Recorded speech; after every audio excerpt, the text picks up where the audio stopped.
يحذر الله تعالى المسلمين من الإصرار على طرح الأسئلة غير ذات الصلة، مما يؤدي إلى إزعاج النبي الكريم محمد صلى الله عليه وسلم، كما أزعجت أمته بني إسرائيل النبي الكريم موسى عليه السلام. سورة البقرة، الآيات من 67 إلى 71. وإذ قال موسى لقومه إن الله يأمركم أن تذبحوا بقرة قالوا أتتخذنا هزوا قال أعوذ بالله أن أكون من الجاهلين قالوا ادع لنا ربك يبين لنا ما هي قال يقول إنها بقرة لا فارض ولا بكر وسط بين ذلك فافعلوا ما تؤمرون قالوا ادع لنا ربك يبين لنا ما لونها قال يقول إنها بقرة صفراء فاقع لونها تسر الناظرين قالوا ادع لنا ربك يبين لنا ما هي إن البقرة تشابه علينا وإنا إن شاء الله لمهتدون قال إنه يقول إنها بقرة لا ذات ذرع ولا سقي حرث سليمة لا عيب فيها قالوا الآن جئت بالحق فذبحوها فما كادوا يفعلون. وسورة البقرة الآية 108. أم تريدون أن تسألوا رسولكم كما سئل موسى من قبل؟ كما هو مبين بوضوح في الآيات التي تتحدث عن النبي الكريم موسى عليه السلام، فإن طرح الأسئلة غير ذات الصلة يصرف الناس عن التركيز على ما هو مهم بالنسبة لهم، مما يجعل حياتهم أصعب.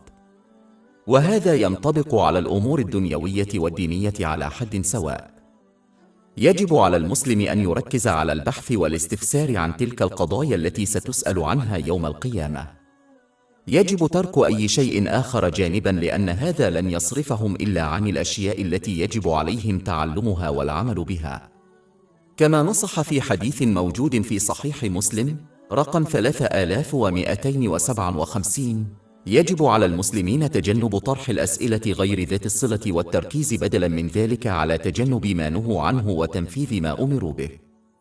للأسف وقع العديد من المسلمين وحتى العلماء في مناقشة والجدال حول قضايا غير ذات صلة لن يسأل عنها يوم القيامة. تسبب هذا الموقف فقط في الانقسامات داخل الأمة الإسلامية، على الرغم من حقيقة أنهم أمروا بالبقاء متحدين. إن الاستمرار على هذا الموقف لا يؤدي إلا إلى الابتعاد عن الإيمان المريح الذي يرتبط دائما بالقضايا والموضوعات ذات الصلة التي سيتم التساؤل عنها يوم القيامة، نحو الكفر الذي يرتبط دائما بموضوعات وقضايا غير ذات صلة. سورة البقرة، الآية 108. أم تريدون أن تسألوا رسولكم كما سئل موسى من قبل ومن يبدل الكفر بالإيمان فقد ضل سواء السبيل ومن يبدل الكفر بالإيمان فقد ضل سواء السبيل. وقد تكون هذه الآية تحذيرا لأهل الكتاب وغير المسلمين في مكة من طرح أسئلة لا طائل من ورائها لإثارة المشاكل للنبي محمد صلى الله عليه وسلم ومنع الآخرين من قبول الإسلام. وكان ينبغي لأهل الكتاب أن يتعلموا من أسلافهم بني إسرائيل أهمية تجنب طرح أسئلة لا طائل من ورائها. وبما أن علمائهم يمتلكون الكتب السماوية التي ناقشت القرآن الكريم وأحاديث النبي محمد صلى الله عليه وسلم، فلم يكن من الضروري أن يتصرفوا بهذه الطريقة، لأن حقيقة الإسلام كانت واضحة لهم للغاية. سورة الأنعام، الآية 20. الذين اتيناهم الكتاب يعرفونه القرآن الكريم كما يعرفون أبناءهم.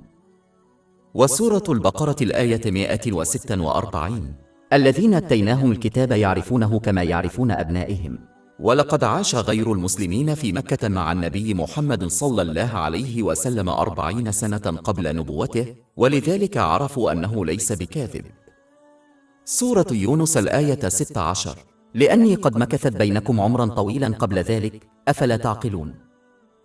وبما أنهم كانوا يتقنون اللغة العربية، فقد عرفوا أن القرآن الكريم ليس كلام مخلوق، وإلا لكانوا قد ضاهوه بسهولة في قدرته على هداية الناس بغض النظر عن مستوى علمهم ومكانتهم الاجتماعية والزمن الذي يعيشون فيه، وقدرته على حل كل قضية اجتماعية أو شخصية أو مالية أو سياسية قد تواجهها أي أمة أو شخص. سورة البقرة، الآية 23. وإن كنتم في شك مما نزلنا على عبدنا فأتوا بسورة من مثله وادعوا شهداءكم من دون الله إن كنتم صادقين. إن الذين اتبعوا باطلا ليضلوا عن الإسلام من أهل الكتاب وكفار مكة لم يبدلوا الإيمان الذي عرض عليهم إلا كفرا. سورة البقرة الآية 108. ومن يبدل الكفر بالإيمان فقد ضل سواء السبيل. إن من ضل عن الطريق الصحيح لن يجد في الدنيا إلا المصاعب، ولن ينتهي به المطاف إلى الجنة في الآخرة، لأنه نسي طاعة الله تعالى الصادقة، والتي تتضمن استخدام النعم التي وهبها الله للإنسان فيما يرضيه، كما بين ذلك القرآن الكريم وسنة النبي محمد صلى الله عليه وسلم. سورة طه، الآيات من 124 إلى 126. ومن أعرض عن ذكري فإن له معيشة ضنكا ونحشره يوم القيامة أعمى قال رب لم حشرتني أعمى وقد كنت بصيرا قال كذلك أتتك آياتنا فنسيتها وكذلك اليوم تنسى.